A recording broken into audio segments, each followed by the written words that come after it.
Olá, boa noite. Imunização contra a Covid-19 é interrompida em Maceió nos 6 postos de vacinação por falta de doses da vacina. E você vai ver também. Estoque de sangue no Hemoal está prejudicado com a queda de doações.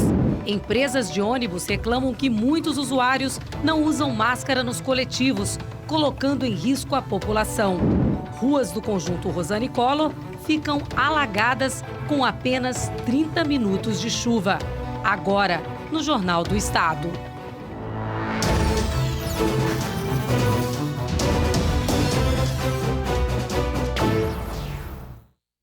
A vacinação contra a Covid-19 foi paralisada em Maceió porque acabaram todas as doses da vacina em todos os postos de imunização da capital. Todos os dias, Maceió vem vacinando mais de 1.000 idosos nos 6 pontos de vacinação espalhados pela capital.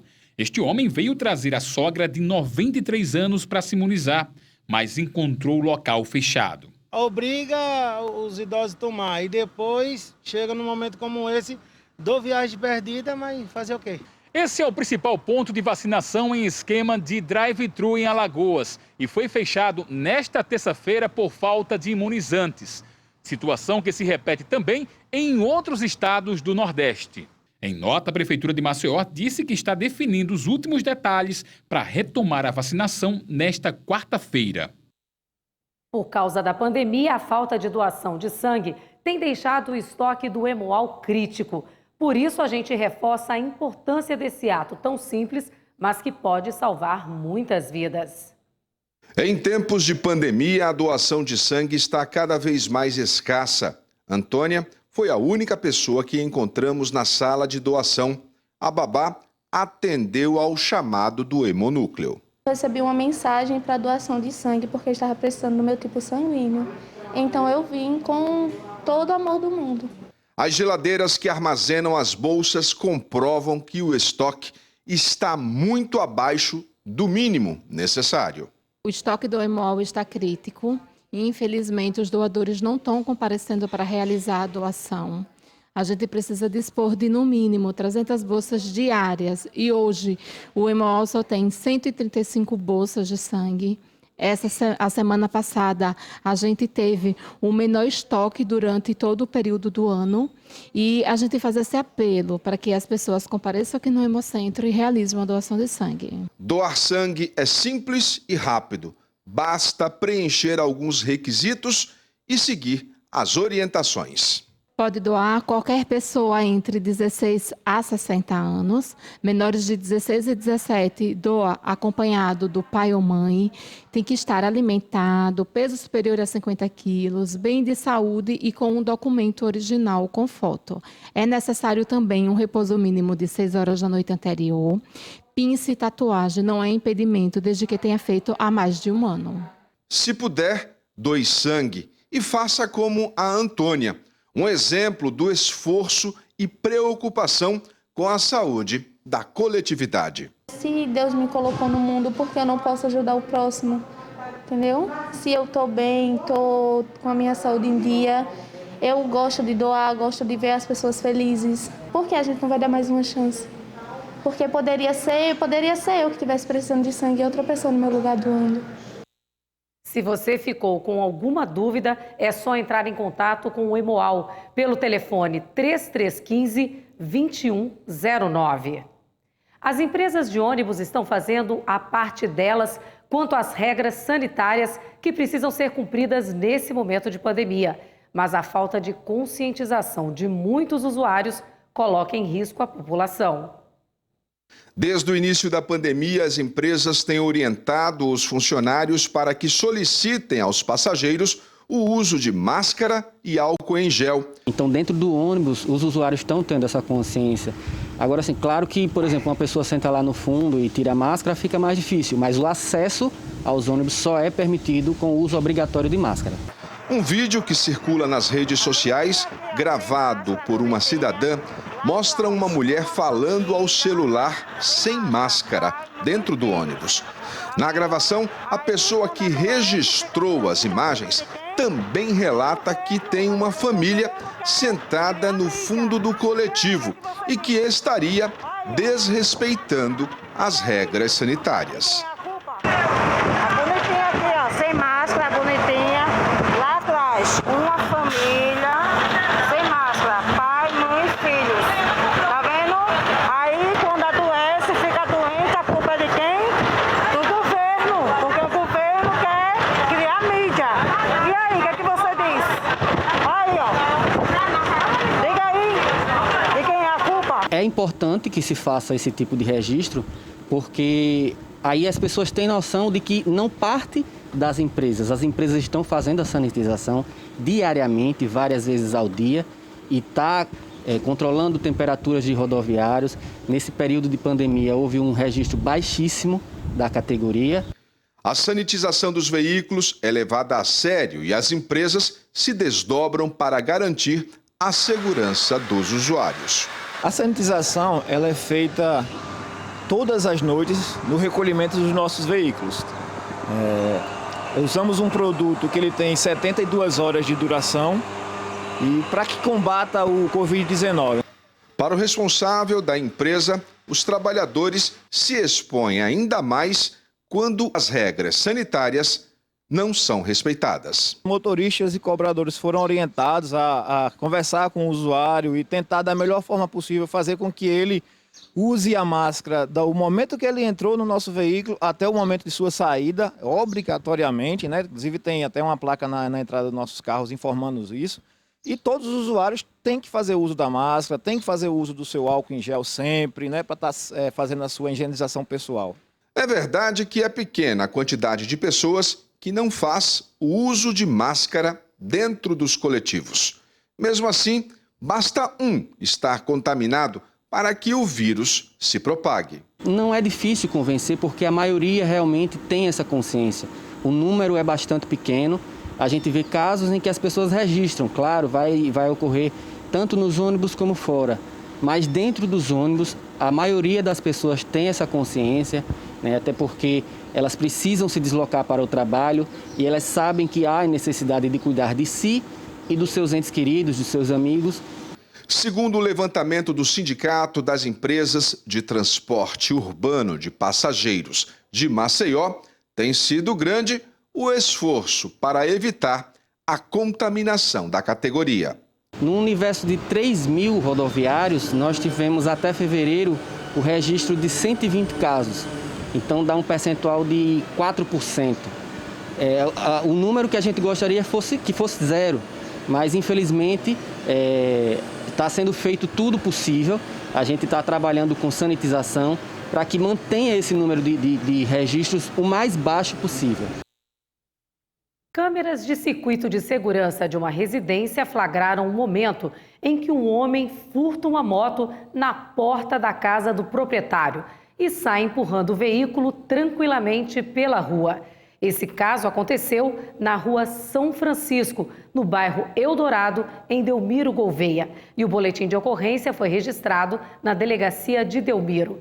Quem tiver qualquer informação que possa ajudar a localizar o veículo, é só ligar para o 181. Mais um flagrante foi registrado por câmeras de circuito de segurança, desta vez numa igreja do Benedito Bentes. Pelas imagens, é possível ver que um dos suspeitos pula um muro, arromba a porta do banheiro e sai levando uma caixa de som. Ele passa o equipamento para a comparsa por cima do muro. Em seguida, os dois fogem. Segundo a responsável pela igreja, esta já é a terceira vez que o local é alvo de criminosos. Mais um boletim de ocorrência foi registrado e as imagens devem ajudar a polícia a identificar e localizar o casal de criminosos. Um acidente foi registrado na rodovia AL-220, na cidade de Giraldo Ponciano, no agreste de Alagoas. Segundo o Batalhão de Polícia Rodoviária, o condutor do carro perdeu o controle da direção e capotou o veículo. O acidente ocorreu próximo ao presídio do Agreste e, apesar do estrago, o motorista não se feriu. Uma parceria entre o Instituto Médico Legal e a Polícia Federal vai ajudar na identificação de corpos de indigentes e, consequentemente, permitir que familiares possam sepultar seus entes. A identificação de cadáveres no Instituto Médico Legal de Alagoas ganhou um reforço de peso. Um acordo de cooperação técnica firmado entre o órgão e a Polícia Federal pretende identificar cadáveres enterrados como indigentes. Esse processo de identificação é iniciado nos IMLs de Maceió e Arapiraca. Quando um cadáver não identificado dá entrada nessas unidades, os papiloscopistas estaduais realizam um exame de necropapiloscopia.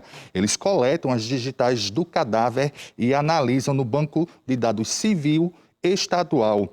Quando esse exame dava negativo, esses corpos eram enterrados como indigentes. Mas a partir de agora, essas fichas serão analisadas aqui na Polícia Federal. Inicialmente, o Núcleo de Identificação da PF em Alagoas analisou 560 fichas de corpos chamados NI, não identificados.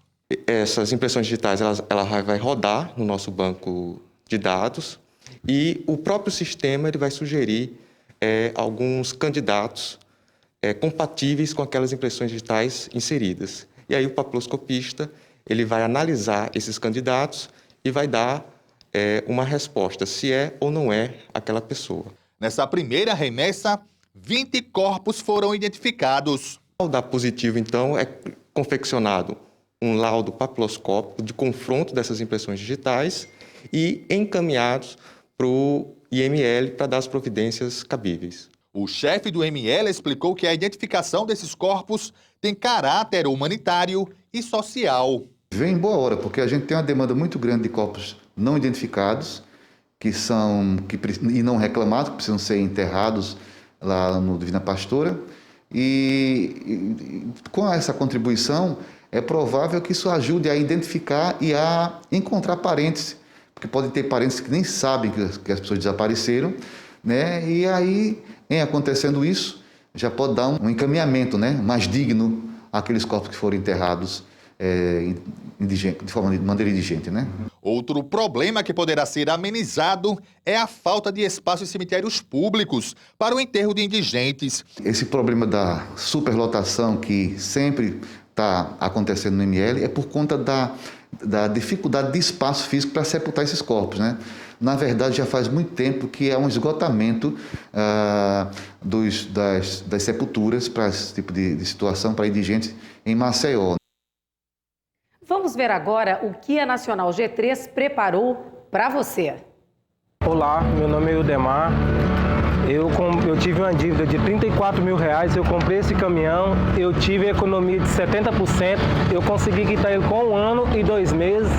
Eu recomendo a Nacional G3, eu quitei meu caminhão com R$20 mil, eu recomendo a vocês.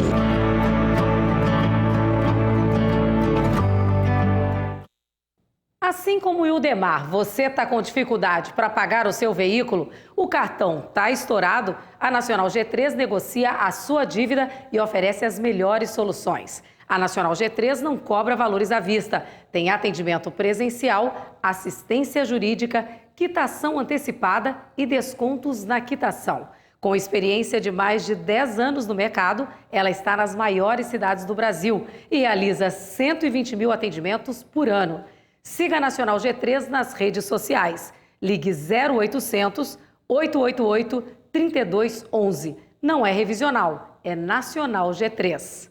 No próximo bloco, moradores do conjunto Rosane Collor, no Clima Bom, reclamam de alagamentos em ruas do bairro. Eu volto rapidinho, não saia daí. Uma chuva de meia hora que caiu ontem causou transtornos a moradores de algumas ruas do conjunto Rosane Collor, no Clima Bom. As ruas 15 de Novembro e Cícero André ficaram alagadas com apenas 30 minutos de chuva. Veja que até o carro ficou no meio da água. Esta mulher conta que por pouco não entrou na casa dela. Fiquei com bastante medo. E tinha uma criança aqui de 8 meses, aí ficou bem alagada aqui a porta. O dia foi de limpeza para muita gente que mora nas proximidades do Campo da Baixada, no conjunto Rosane Collor. Quando chovia, na verdade, a minha casa já tinha até um degrau aqui. Agora, como eu reformei agora há pouco, aí tirei. Só que pelo visto eu acho que eu vou fazer de novo. Porque... Para evitar que a água entre na sua casa. Exatamente, né? Se entrasse um pouquinho mais, eu mesma aqui já acordei com a água aqui, ó. Este morador cobra que uma drenagem melhor seja feita para evitar alagamentos como esse. Que a água não venha ficar poçada, não é verdade? A água não venha atingir os moradores, né, dessa localidade. Aproveitar a obra e fazer isso logo de vez. Isso, exatamente, antes da chuva pesada para não entrar na casa do povo. Rosilene tem dificuldade para transportar a mãe, que é cadeirante. Preciso sair com ela de carro. Quando chove fica tudo alagado, aquela lama, então fica cada vez mais difícil para a gente. Durante a gravação da reportagem, o técnico responsável pela pavimentação conversou com os moradores e explicou o motivo do alagamento. Tem uma manilha de 60 que foi antiga da prefeitura, que está obstruída e a outra vizinha não suportou a água que vem. Ele garantiu resolver o problema com a troca da tubulação. A engenharia da Sanco já estiveram aqui com o pessoal da prefeitura, já avaliou e liberou para a gente botar outra manilha de 750 paralela a outra. Ou seja, vai resolver o problema de alagamento. Vai resolver o problema de alagamento aqui. A nomeação de Marcelo Queiroga como novo ministro da Saúde é o assunto que a nossa correspondente traz hoje direto de Brasília. Boa noite, Fernanda. Olá, Estela. Boa noite a você, boa noite a todos. O presidente da República, Jair Bolsonaro, fez ontem o anúncio do novo ministro da Saúde. Quem vai assumir a pasta é o médico paraibano Marcelo Queiroga. Eduardo Pazuello deixa o governo depois de muita pressão de integrantes do próprio Palácio do Planalto e de parlamentares que compõem o Centrão, que alegaram que Pazuello não soube fazer uma boa gestão em relação aos efeitos da pandemia da Covid-19 e também não teve negociação e consenso com o Congresso em relação a projetos para minimizar esses efeitos. Agora, Marcelo Queiroga, que é cardiologista, traz o desafio de tratar temas como a administração de medicamentos como ivermectina e hidroxicloroquina e também o lockdown. Em relação a esses medicamentos, Marcelo Queiroga disse que o presidente da República já deixou carta branca para que ele possa ampliar o diálogo com médicos em todo o Brasil. Em relação ao lockdown, ele disse que essa não pode ser uma política de governo, mas que sim vai ser administrada em casos extremos. De acordo com Queiroga, não se pode esquecer a questão econômica, pois com os comércios fechados, as pessoas deixam de gerar renda no Brasil. Marcelo Queiroga também tratou sobre a imunização. Ele disse que está aberto a conversar com governadores e prefeitos e que o objetivo é de que até o final do ano a maior parte da população possa ser imunizada. E também vai conversar com os laboratórios que estão produzindo as vacinas para que o Brasil possa adquirir o maior número de imunizantes. A posse de Marcelo Queiroga ainda não tem data marcada, mas na manhã de hoje ele esteve com o atual ministro da Saúde, Eduardo Pazuello, onde tratou sobre as questões da transição da gestão. Essa transição deve durar 2 semanas e ele declarou que quer ficar por dentro de todas as ações do Ministério da Saúde e dar continuidade ao trabalho de combate ao coronavírus. O governador Renan Filho anunciou agora há pouco a renovação do decreto que regulamenta as medidas de distanciamento social em Alagoas por causa da Covid-19. Arão José tem mais informações. Boa noite, Arão. Boa noite, Estela. Exato. A confirmação veio durante essa coletiva aqui no Palácio do Governo. O governador Renan Filho confirmou a renovação do decreto de combate ao Covid-19, mas com algumas alterações. A principal delas é a mudança de fase para vermelha em todo o estado de Alagoas. Ele logo cedo já havia se pronunciado sobre um possível lockdown em todo o estado, negando essa informação. Mas nessa nova fase, o povo alagoano terá sim que conviver com maiores restrições nesse combate ao Covid-19, que serão anunciadas em um decreto que será publicado no Diário Oficial. Voltamos com você aí no estúdio. E o Jornal do Estado fica por aqui. Você já sabe, mas não custa lembrar. Para rever as nossas reportagens, é só acessar as redes sociais da TV Ponta Verde. Gratidão pela sua companhia. Que você tenha uma noite bem tranquila. E a gente volta a se ver amanhã, sempre nesse mesmo horário. Tchau, tchau.